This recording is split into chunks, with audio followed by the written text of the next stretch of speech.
Vamos a continuar entonces con el tema de derecho internacional público y vamos a retomar donde nos quedamos.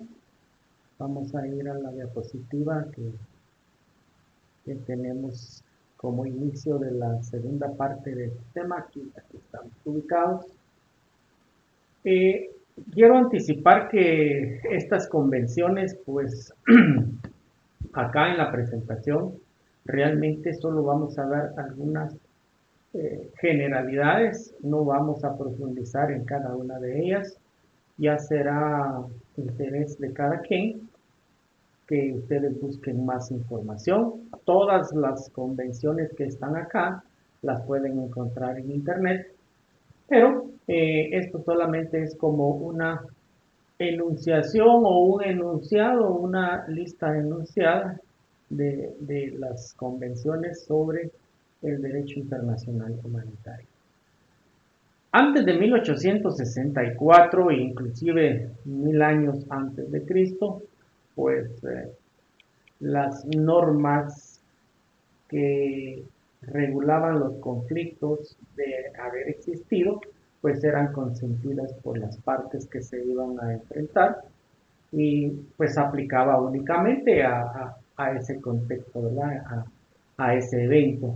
En cada uno de los eventos, pues las partes pues aceptaban algunas condiciones, como por ejemplo las treguas para levantar a sus muertos, para recuperar heridos y en fin.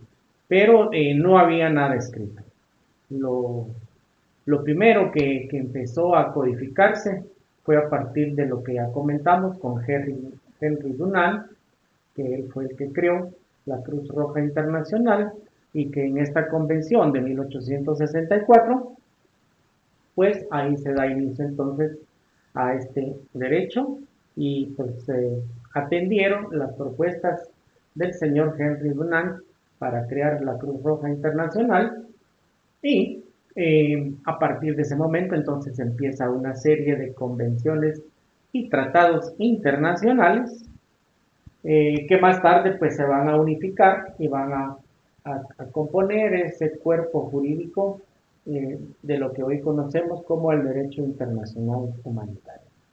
La primera convención, ya dijimos que la Convención de Ginebra, todo lo que está en color celeste pertenece a la Convención de Ginebra y todo lo que está en verde pues pertenece a las convenciones de la Haya.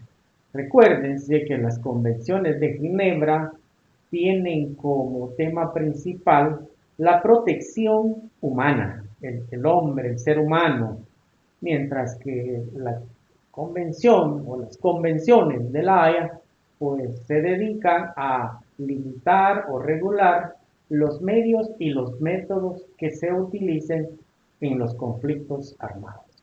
Vamos a iniciar entonces con la primera convención. Esta se celebró en Ginebra en el año 1864 y a partir entonces de esta convención surge el derecho internacional humanitario. Eso es lo más relevante de esta convención y como les mencionaba, aquí se aceptaron entonces las propuestas de Henry Dunant.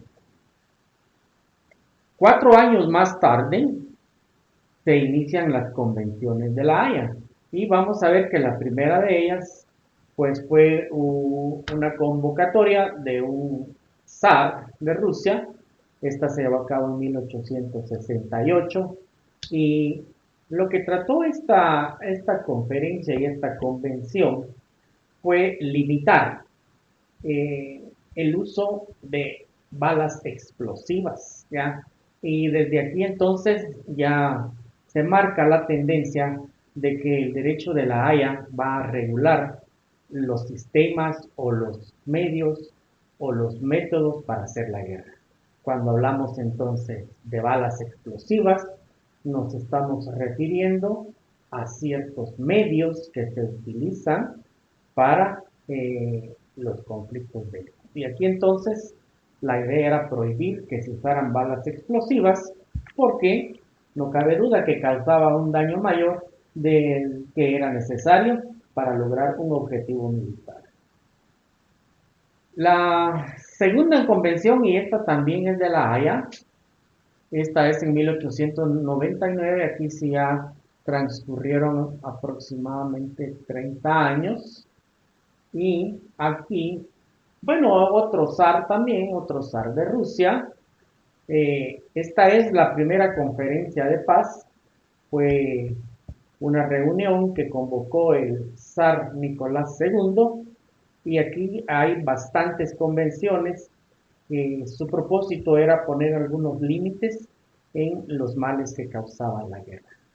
Se dice que el principal logro de esta conferencia consistió en adaptar un principio trascendental para el derecho internacional humanitario, pues es una norma que se encuentra en evolución.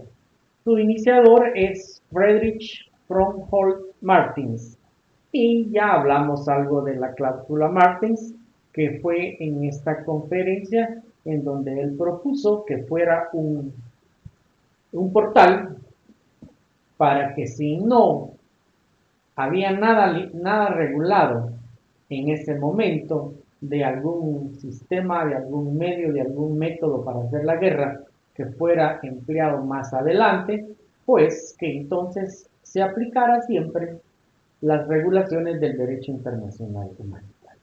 Lo dejó entonces como un portal para futuras, y aquí lo tenemos otra vez, ¿verdad? Y ya, pues ya no voy a comentar mucho porque ya lo comentamos en la parte uno de esta conferencia. Vamos a ir entonces a otra de las convenciones de Ginebra, y esta se da en 1906, apenas transcurrieron 7 años, y vamos a ver de qué habla esta convención. Por lo que se ve en el título, esta convención viene a modificar la de 1864. Pero vamos a ver qué generalidades nos presenta. Muy bien, esta convención hace una revisión de la de 1864, que en aquella protegía los heridos y los enfermos, pero que estos heridos y enfermos pertenecían a unidades combatientes, ¿verdad? Eh, lo que se agrega en esta es que se expandieron de 10 artículos a 33, ¿ya? Y pues siempre se van a referir a aspectos de proteger a las personas que están incluidas dentro del conflicto armado. Entonces podríamos resumir que la cantidad de artículos pues aumentaron en un 300%. Muy bien, vamos a la de 1907, un año después la Haya también hace una convención, y vamos a ver qué hace la Haya acá. Yo creo que aquí tenemos un error. No, no hay nada de la Haya acá. Vamos a seguir con la Haya y vamos a ir a 1925, y aquí habla sobre armas químicas. Muy bien, esto sí es típico de las convenciones de la Haya, de ponerle límites a los medios. Este era un arma, las armas químicas. También están las armas biológicas y las radiológicas, que definitivamente ese medio o ese sistema de armas hoy en día están proscritos, ¿verdad? Están prohibidos por las convenciones de Ginebra, que más adelante van a formar parte del derecho internacional humanitario. Entonces, en 1925 dice que como resultado del sufrimiento que se dio en la Primera Guerra Mundial, que se da dentro de los años de 1914 a 1918, que fue una guerra de trincheras, no fue una guerra de campo abierto ni de maniobra extensa, sino fue más de aguante en las trincheras, y para sacarlos de las trincheras tuvieron que usar este tipo de armas que eran gases venenosos, ¿ya? Más adelante, pues si nos da tiempo, hablamos de los tipos de gas que hay. Hay un gas que está autorizado, que es el gas lacrimógeno o el gas pimienta, pero ese no tiene nada que ver, pues no es ese gas que usaron en esta época, ¿verdad? Ese gas que usaron en esta época era mortal. Y bueno, tenían que tener equipo especial y aún teniendo equipo especial, pues causaba varios sufrimientos en los soldados expuestos al gas.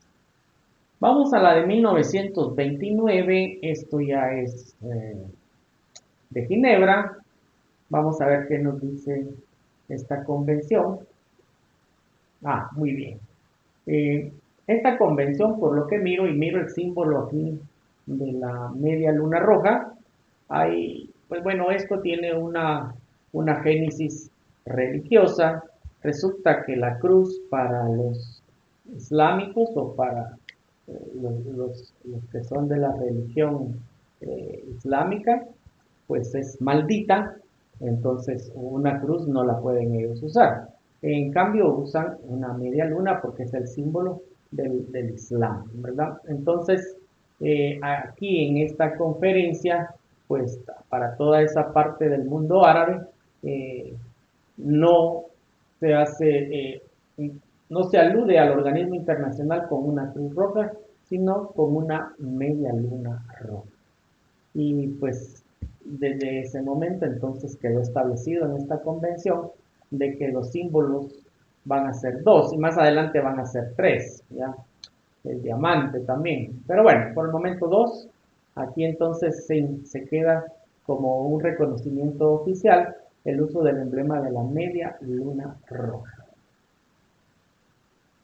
Digamos, miren una convención solo para esto, ¿verdad? Vamos a 1949, nuevamente, esto es muy importante. ¿Por qué? Porque estamos terminando, recién terminando la Segunda Guerra Mundial. Y entonces viene Ginebra y aquí hace una compilación de todas las convenciones que ya se habían realizado. Por eso es que ustedes ven aquí primera, segunda, tercera y cuarta convenciones de Ginebra y dicen más el artículo 3 común. Ya vamos a ver de qué se trata. Bueno, entonces, como ya habían realizado varias convenciones y ya se habían suscrito varios tratados internacionales, pues aquí trata Ginebra de unificar sus convenciones, es decir, todas sus normas y las unifica. Entonces, en la primera convención vemos que protegía a los enfermos y heridos. Obviamente, estos eran combatientes. Pero en la segunda también habla de los náufragos, ¿ya? Y náufragos pueden ser porque se inyectan de un avión o porque destruyen un barco y bueno, pues hay mucha gente que se va con pequeños botes o inclusive con chalecos. Bueno, y los que son náufragos ya no los deberían de aniquilar, ¿verdad? Deberían de rescatarlos. La tercera convención es protección de prisioneros de guerra. Esta es muy importante. Lamentablemente, pues miren, se da aquí en 1949, aunque ya se había tratado los prisioneros de guerra en la tercera. Los campos de concentración abusaron de, de muchas cosas, ¿verdad? Y en la cuarta es la protección civil. En esta es cuando se oye población civil. Las anteriores, si ustedes ven, se refieren pero a seres humanos o a personas que son parte de unidades de combate. En la cuarta, aquí hablamos de aquella población o de los no combatientes. ¿Y quiénes son los no combatientes? Los que no forman parte de unidades militares. Los ancianos, los niños, inclusive pues las mujeres, ¿no? Porque hay unas mujeres que sí son parte de unidades militares. Bueno, y algo trascendental en esta convención fue que se adoptó el artículo 3 común a todas estas convenciones. Este artículo entonces es transversal porque esto aplica a los conflictos armados no internacionales, ¿ya? Entonces, hasta por esta vez, hasta en este momento, ya los convenios de Ginebra también entran a ser vigentes o aplicarse a aquellos conflictos que se dan dentro de un Estado, como el caso de Guatemala, que tuvo un conflicto armado interno. A esto se les conoce también como no internacional.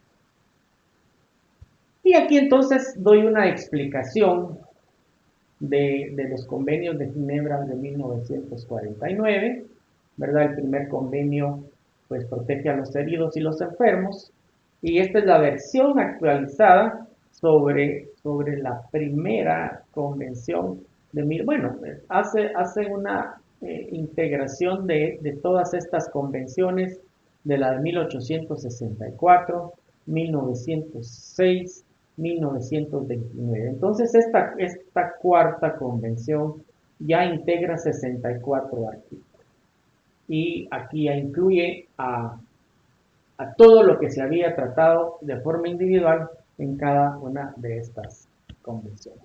Por ejemplo, la 2, aquí hablaba sobre los heridos, los enfermos y los náufragos. Y vamos a ver la 3, aquí habla de los prisioneros de guerra. Eh, Viene a modificar o a implementar todo lo que ya estaba regulado en la Convención de 1929, ampliando más categorías de personas para que puedan identificarlas como prisioneros de guerra y de conformidad con los convenios 1 y 2. Esto es lo que tiene esta tercera convención. De ahí vamos a la cuarta y en esta cuarta ya observamos que entran los civiles, ¿verdad? Aquellas personas que no son combatientes, que no pertenecen a ninguna unidad militar. Y esto pues se consideró porque, según las estadísticas, durante la Segunda Guerra Mundial, un gran porcentaje de gente civil murió durante ese conflicto. Algunos dicen que murieron más civiles que soldados, ¿verdad? Bueno, habría que hacer un estudio bastante profundo para determinar, pero es probable porque hubo mucho bombardeo indiscriminado durante la Segunda Guerra Mundial. Entonces, aparte de proteger a las personas civiles, también este cuarto convenio da una protección a los territorios ocupados. Muy interesante lo que hace este cuarto convenio. Y ahora el artículo 3, que es común a estos cuatro convenios, los cuatro convenios de Ginebra, pues como ya les expliqué, este artículo 3 es la aplicación de estas cuatro convenciones, pero dentro de un conflicto interno. Entonces, es como que si fuera un tratado o un mini tratado a un caso concreto. O sea, todo, por eso dice ahí, es un mini convenio dentro de los convenios. Contiene las normas esenciales de los convenios de Ginebra en un formato condensado y las hace aplicables a los conflictos no internacionales. ¿Y qué puede ser un conflicto no internacional? Bueno, pues aquí nos dice que pueden ser guerras civiles, conflictos armados internos que se extienden, incluso podrían extenderse a otros estados, o conflictos internos en los que terceros estados, una fuerza internacional, intervienen junto con el gobierno. Bueno, todas estas categorías, pues las explica con amplitud esta cuarta convención de Ginebra, donde se aglutinan todas estas zonas. Ahora vamos a irnos hasta 1977. Y entonces aquí tenemos los protocolos adicionales. Hay dos de ellos, protocolo 1 y protocolo 2. Y vamos a ver de qué se tratan estos protocolos adicionales. El protocolo 1 es relativo a la protección de las víctimas de los conflictos armados internacionales y el protocolo 2 igual a las víctimas de los conflictos armados no internacionales. Pero aquí esto ya es específico a víctimas, ¿verdad? Es decir, a ese daño colateral que nos deja una guerra. Y estos protocolos, por lo menos este que es el 2, es considerado una ampliación del artículo 3 común a las cuatro convenciones de Ginebra de 1940. Nos vamos a 1980. ¿Y qué tenemos en 1980? Bueno, aquí para no ir de botón en botón, aquí hago una lista de todos estos asuntos que fueron tratados en diferentes años. La Haya entonces en 1980, 93. Aquí sería 1995, ahí me faltó un 9. Y 1997, pues tratan de regular algunas situaciones, como por ejemplo en los años 80, bajo los auspicios de Naciones Unidas, se suscribe una convención sobre la prohibición del uso de armas convencionales que pueden considerarse como excesivamente nocivas y que tengan efectos indiscriminados.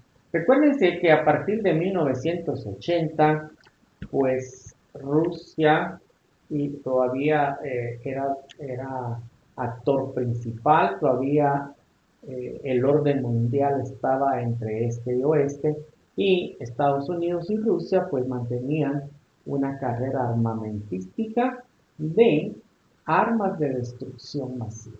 Y lo que quería Naciones Unidas, ya apoyando al derecho de la Haya, era pues a limitar el uso de estas armas consideradas excesivamente nocivas.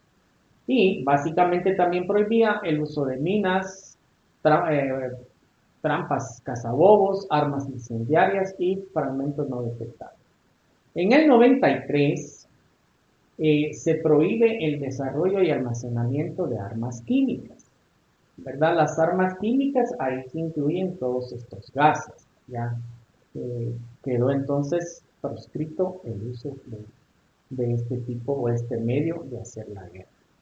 En el 95 se adopta un protocolo, una adhesión a la Convención de 1980, de esta que está aquí, y este nuevo instrumento prohibía el uso de armas láser, ¿verdad? Que pueden ser dañinas y un daño innecesario.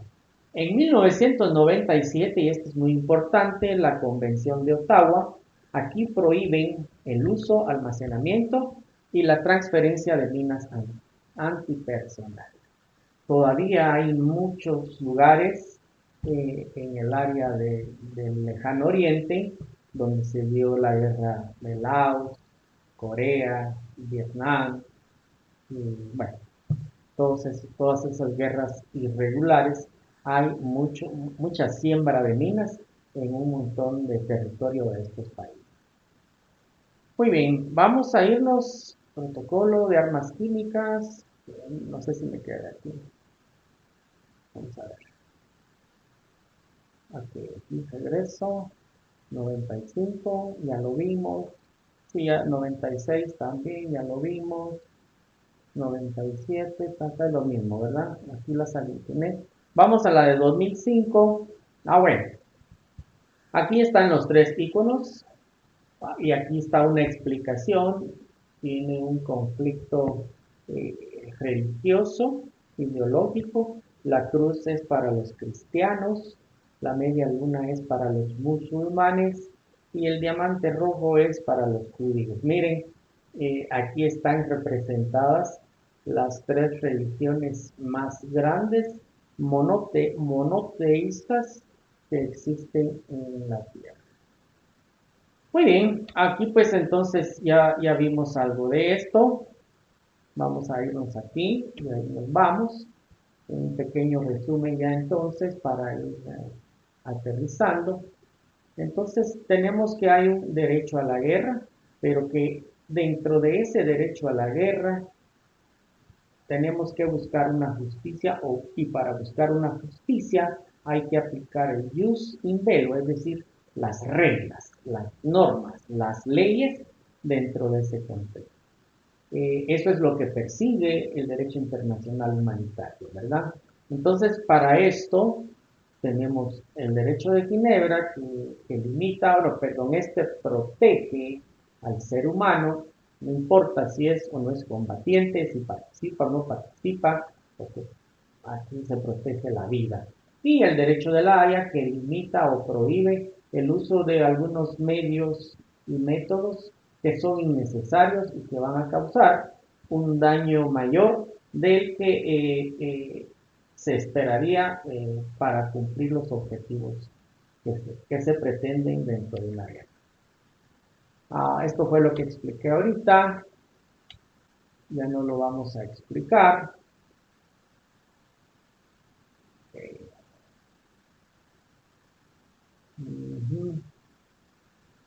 Bueno, y para ir haciendo una transición del derecho internacional humanitario al derecho internacional penal, pues es la siguiente unidad, es la siguiente conferencia que viene en esta unidad. Vamos a ver que la jurisdicción penal internacional tiene su origen en la finalización de la Segunda Guerra Mundial, porque ahí se inicia con los juicios de Nuremberg, y después de los juicios de Nuremberg se dan los juicios en el lejano oriente, y estos dos eventos pues marcan el inicio de la búsqueda de un tribunal penal internacional para tratar principalmente los crímenes de guerra, que son los que están regulados en todas esas convenciones de Ginebra y de la Haya que acabamos de ver.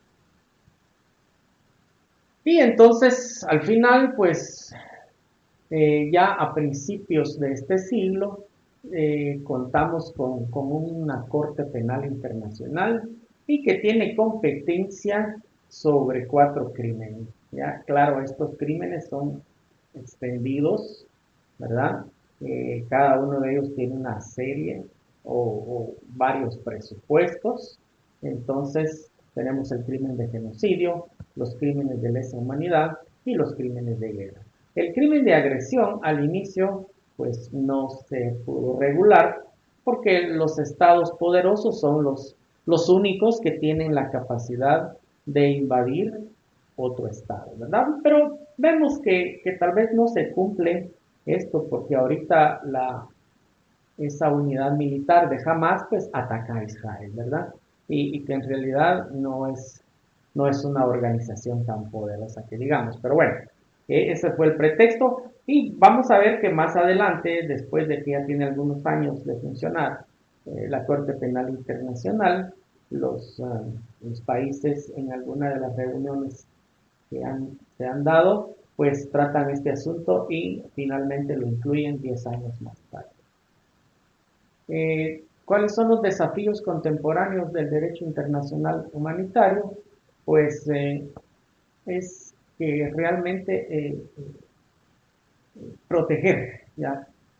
Proteger a todas aquellas víctimas de las violaciones a el derecho internacional humanitario.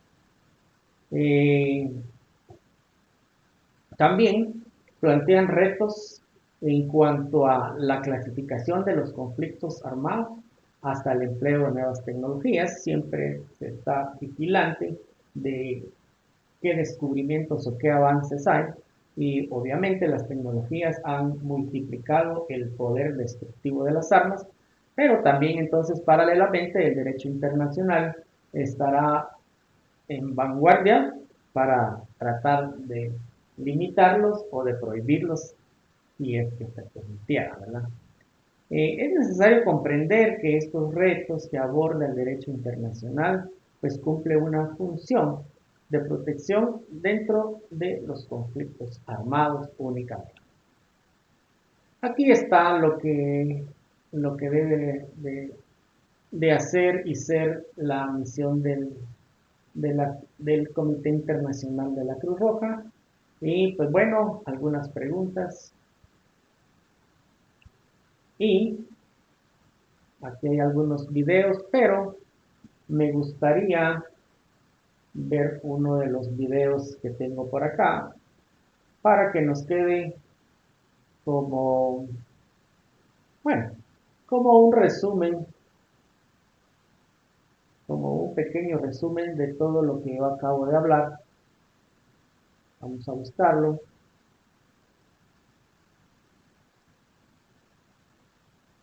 Vamos a buscar. Ok.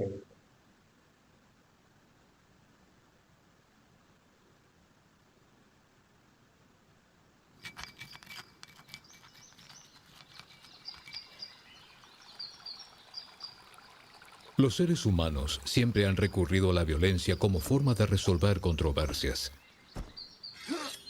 Pero con el transcurso del tiempo, en todo el mundo, se han hecho esfuerzos para limitar la brutalidad de la guerra. Ese espíritu humanitario condujo a la adopción del primer Convenio de Ginebra en 1864 y el surgimiento del derecho internacional humanitario contemporáneo.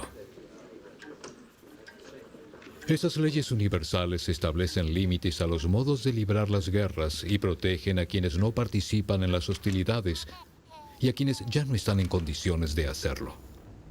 Para ello, siempre se debe distinguir entre las personas y los bienes que pueden ser atacados y los que deben ser preservados y protegidos.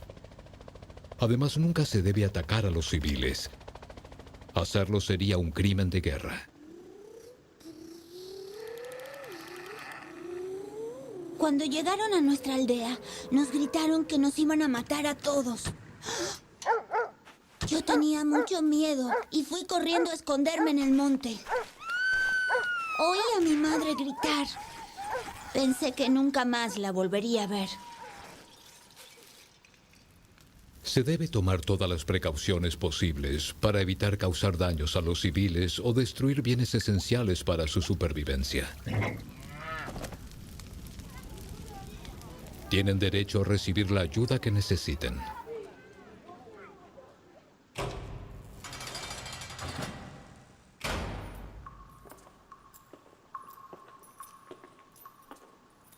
No me preocupaban las condiciones en que vivían los prisioneros. Por personas como él, mi hermano estaba muerto. Él era el enemigo y no significaba nada para mí.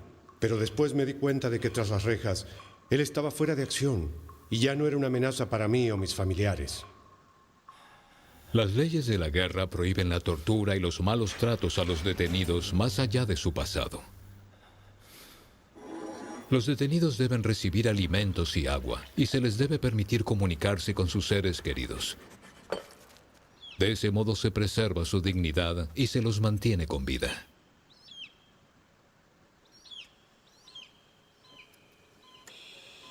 Los trabajadores médicos salvan vidas, a veces en las condiciones más peligrosas. Varios combatientes de ambas partes habían resultado gravemente heridos en una batalla feroz y los estábamos llevando al hospital más cercano. En un puesto de control, un soldado nos amenazó y nos pidió que solo atendiéramos a sus hombres. El tiempo se acababa. Pensé que todos iban a morir. Siempre se debe permitir que los trabajadores médicos cumplan su labor. La Cruz Roja y la Media Luna Roja no deben ser atacadas. Los heridos y los enfermos tienen derecho a recibir atención más allá de la parte a la que pertenezcan.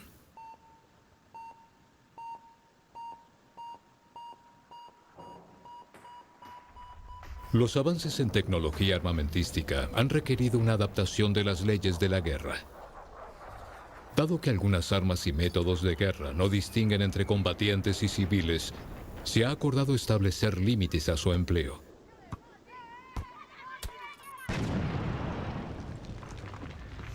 En el futuro, las guerras podrían librarse con robots totalmente autónomos. Pero ¿tendrán esos robots la capacidad de distinguir entre un objetivo militar y una persona que nunca debe ser atacada?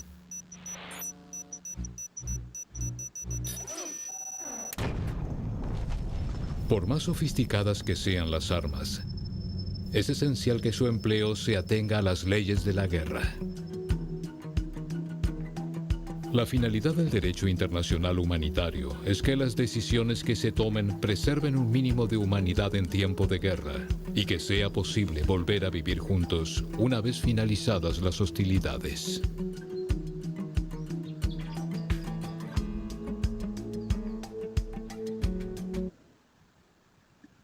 mis estimados, pues terminamos entonces el tema de derecho internacional humanitario. Preguntas, por favor, me las hacen llegar a través del correo institucional. Gracias y buen día.